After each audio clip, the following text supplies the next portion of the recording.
ఈ అమ్మాయి ఎవరు, మనింట్లో ఎందుకుంది?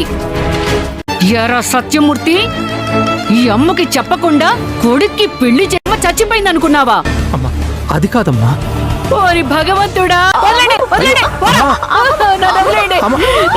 నీ ఊళ్ళో నూతులు గోతులు ఎక్కడున్నాయో నాకు తెలియదే. నాకు తెలుసు అమ్మగారు, ఒక పెద్ద కాలు ఉంది. అంత దూరం వెళ్ళేసరికి లేట్ అవుతేమో. చెప్పేది నేను వినేది. వీడు నా ముద్దుల మనవడ్రా. ఇంకా నువ్వెలా చూస్తావు? అసలు ఈ పరమేశ్వరుడి గుడిలో మిథున మెడలో దేవ తాళి కట్టాడు. ఏంట్రా జింకని పులి చూసినట్టు అలా ఉరుము నువ్వు చూస్తావేంటి? లవ్ మ్యారేజా? తండ్రిగా ఇంట్లో కూడా స్ట్రిక్ట్ కాబట్టి ప్రేమ పెళ్లికి తండ్రి ఒప్పు. ఏది అమ్మాయి? ఏ అమ్మాయి ఇట్రా.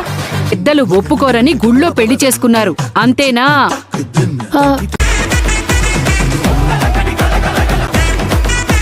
ఎవరా ఈ ఎదవలిద్దరూ మీ నాన్న చూసిన సంబంధం నువ్వు కూడా మీ తాతలాగే ప్రేమ పెళ్లి చేసుకుని మీ తాతకి అవిలో దూకుతనుకుంటే ఇంటి ముందు సన్మాన సభ పెట్టింది. అవునా? పేరుకు తగ్గట్టే కుందనాల బొమ్మలా ఉన్నావు.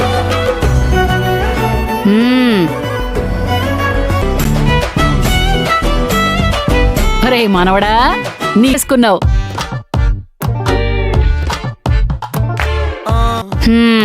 నీకు నిజంగా మీ అమ్మ మీద ప్రేమ ఉందేంట్రా? మళ్ళీ ఏంట్రా నా నిట్నించిటే పంపించేద్దామనా? ఎలా గప్పుకో రండ్రా, రామ్మా. చూసింది ఇక మిథున ఈ ఇంటి కూడలిగా పాతుకుపోయినట్టు. నోరు మూసుకొని ఊరుకోక వాళ్ళకి పెళ్ళైందని ఎందుకు చెప్పావు? రేపు ఆ అమ్మాయి వాళ్ళ అమ్మా నాన్న వచ్చి తనని ఇంటికి పంపించమని గొడవ చేస్తే జరిగిన విషయం అది కాదండి. వీళ్ళిద్దరూ ప్రేమ పెళ్లి చేసుకున్నారని అత్తయ్య గారు. అమ్మ ఇక్కడి నుంచి ఊరు వెళ్ళిపోయేంత వరకు దీన్ని లవ్ మ్యారేజ్ అనే మేనేజ్ చేయి. చంపేసి పుణ్యం కట్టుకోవడానికి నువ్వొచ్చావు కదా. ఏమండి, టాబ్లెట్స్ వేసుకోండి. ఏంటండి అశుభం మాటలు? అశుభం మాటలు కాదు లలిత, ఇక ఈ ప్రాణానికి విలువేముంది? కానీ మనల్ని వద్దనుకొని వదిలేసి వెళ్లిన వాళ్ల గురించి ఆరాటపడితే ఇతని గురించి మీరు ఆలోచించడం, బాధపడ్డం ఎంత త్వరగా మానేస్తే అంత మంచిది. నాన్నకేదైనా అయితే అక్క బాధపడినంతగా ఇంకెవ్వరూ బాధపడరు. నాన్నని కాపాడుకోవడం కోసం మిథున ఆ ఇంటిని శాశ్వతంగా వదిలేసి, దీన్ని బట్టి అర్థమవుతుంది కదా కన్న తండ్రి ప్రాణాలకి ఆవిడ గారు ఎంత ఆరోగ్యం ఎలా ఉందో తెలుసుకోవాలి.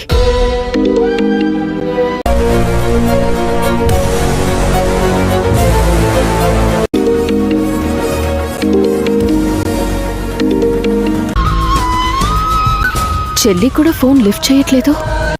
పని పట లేకపోతే సరే. ఎందుకు ఫోన్ చేశావు?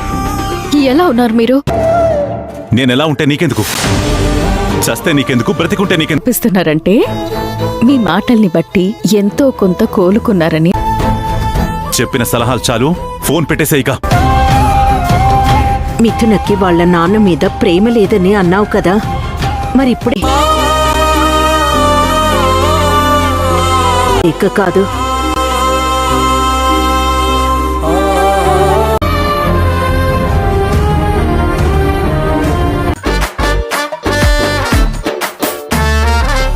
ఎలా పళ్ళ లేకుండా కులాయం చేసావు? ఎండుమిరపకాయల ఘాట ఇచ్చిన ఫస్ట్ సీన్ లోనే ఆవిడ గారిని ఆకాశానికి నొస్తున్నారు. ఇదిగో నా పెద్ద మనవరాలు చిరిగిపోయిన బట్టలు కుడుతోలు పనిచేస్తుంది అనుకుంటున్నారా? పెద్ద పని దొంగ. బాయ్ ఫ్రెండ్స్, ఉంటాను. మళ్ళీ సాయిస్తున్నావా?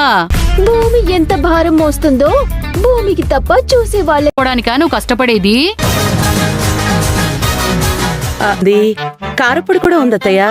పళ్ళప్పుడేం కాదు, దోశలకి నంచుకుని తింటుంటే. అంతేగాని ఇలా రుచి పచ్చి లేని చప్పుకి బియ్యానికి ఒకటే మంత్రం అన్నట్టు ఏమి నేర్చుకుందిరా నీ పెళ్ళని వేట మానేసి డైటింగ్ చేస్తూ కూర్చుంటుందా?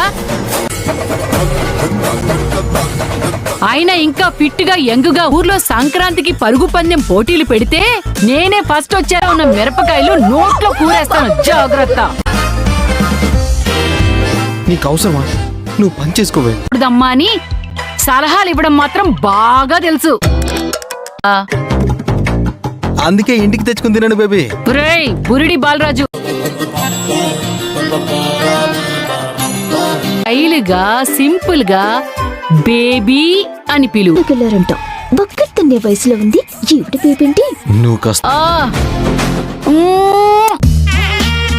చట్నీ మంచినీళ్ళలా చప్పగా ఉంటది, అందుకని నా కోసం.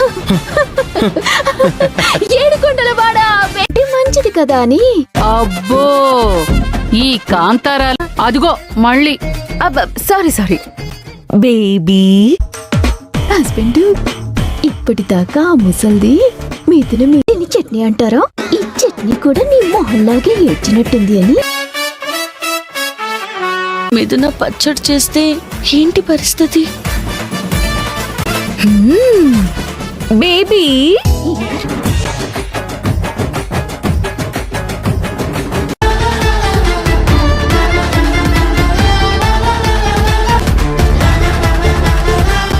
ఎలా ఉంది?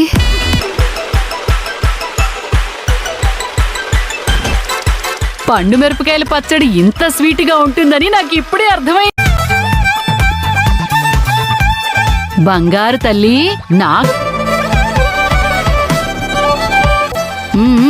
ఏ శారదా, అందుకని నేనిక్కడ ఉన్నన్ని రోజులు నా మనవరాలే నాకు వండి పెడుతుంది. రోకలి బండి అందుకోమ్మా, చిలా నిలబడమ్మా. ఎక్కడెక్కడ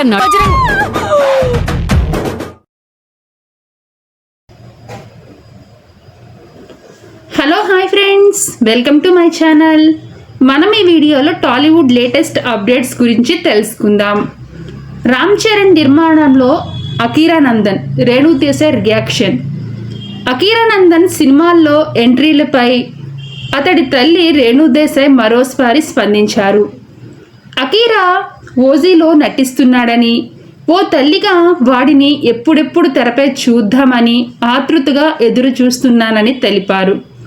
తాను సనాతన ధర్మాన్ని ఫాలో అవుతానని, అందరూ దాన్ని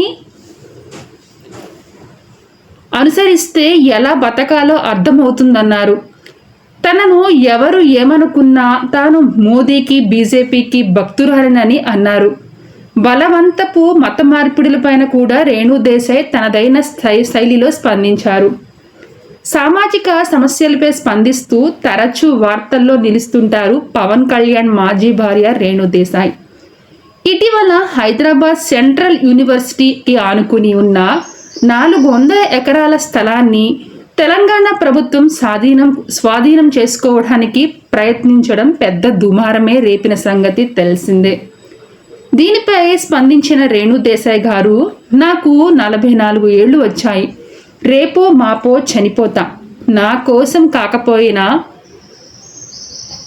భవిష్యత్ తరహల కోసమైనా ఆ ప్రాంతాన్ని నాశనం చేయొద్దంటూ తెలంగాణ ప్రభుత్వాన్ని కోరారు రేణు దేశాయ్ గారు. తాజాగా ఓ పాడ్కాస్ట్ ఇంటర్వ్యూలో పాల్గొన్న ఆమె వివిధ అంశాలపై తన అభిప్రాయాలను తెలియజేశారు. నాది అంధభక్తి అన్నా మోదీ భక్తి అని అనుకున్నాం, ఏం పర్వాలేదు. నేను మాత్రం పక్కా బీజేపీ. నేను సనాతన ధర్మాన్ని ఫాలో అవుతాను. మనం ఎలా జీవించాలో సనాతన ధర్మం చెబుతుంది. దాన్ని అనుసరిస్తే తప్పేంటి? ఒక వ్యక్తిని తనకు తాను మతం మారితే పర్వాలేదు, కానీ అతడిని మాయమాటలు చెప్పి ఒత్తిడికి గురి చేసి మతం మార్పిస్తే మాత్రం ఖచ్చితంగా తప్పే అన్నారు రేణు దేశాయ్ గారు. 20 ఏళ్ల తర్వాత టైగర్ నాగేశ్వరరావు సినిమా ద్వారా మళ్ళీ తెరపై కనిపించారు. తొలి రోజు సెట్కి వెళ్ళగానే నాకు ఏమీ అర్థం కాలేదు. డైరెక్టర్ యాక్షన్ చెప్పగానే నా వల్ల కాదంటూ బాగా ఏడ్చేశాం. హెచ్సియు వివాదంపై స్పందిస్తూ తెలిసిన తరువాత కూడా మనం ఏం చేయకపోతే అది తప్పు, మనకి తెలియకపోవడం వల్ల ఏమీ చేయలేకపోతే అది తప్పు కాదు అన్నారు. అకీరా నందన్ని మూవీ లాంచింగ్ పైన ఆమె స్పందించారు. అకీరా నందన్ని రామ్ చరణ్ ప్రొడ్యూస్ చేస్తే మీ రియాక్షన్ ఏంటి అని యాంకర్ అడగ్గా, ఇప్పటికే చరణ్ అన్న కాల్ చేస్తున్నాడు, సినిమా ఎప్పుడు స్టార్ట్ చేద్దామని అడుగుతున్నాడంటూ అకీరా నాతో అంటున్నాడు. అయినా ఇప్పటికే అకీరా ఓజీలో నటిస్తున్నాడు. ఓ తల్లిగా వాడిని ఎప్పుడెప్పుడు వెండితెరపై చూద్దామని ఒక తల్లిగా ఎంతో ఆతృతగా ఎదురుచూస్తున్నాను అని చెప్పుకొచ్చారు రేణుదేశాయ్ గారు. ఇక రేణుదేశాయ్ గారు ఎక్కడికి వెళ్ళినా అకీరా ఎంట్రీ గురించి ప్రశ్నలు ఎదురవుతూ ఉంటాయి. ఇటీవల రాజమహేంద్రవరం వెళ్ళిన ఆమెకు విలేకరులు ఇదే ప్రశ్న అడగ్గా తన తనయుడి ఎంట్రీ కోసం తాను కూడా ఆశగా ఎదురు చూస్తున్నానని చెప్పారు. నేను ఎక్కడికి వెళ్ళినా నాకు ఎదురయ్యే ప్రశ్న అకీరా ఎంట్రీ గురించే. అందరికంటే ఎక్కువగా ఒక తల్లిగా నేను ఎంతో ఆతృతగా ఎదురు చూస్తున్నా. కాకపోతే అది పూర్తిగా అతడి నిర్ణయంపై ఆధారపడి ఉంది. అకీరా ఎప్పుడు అప్పుడు అనుకుంటే అప్పుడు సినిమాల్లోకి వస్తాడు అని తెలియజేశారు రేణుదేశాయ్ గారు. మరిన్ని లేటెస్ట్ టాలీవుడ్ అప్డేట్స్ కోసం మన ఛానల్ని సబ్స్క్రైబ్ చేసుకుని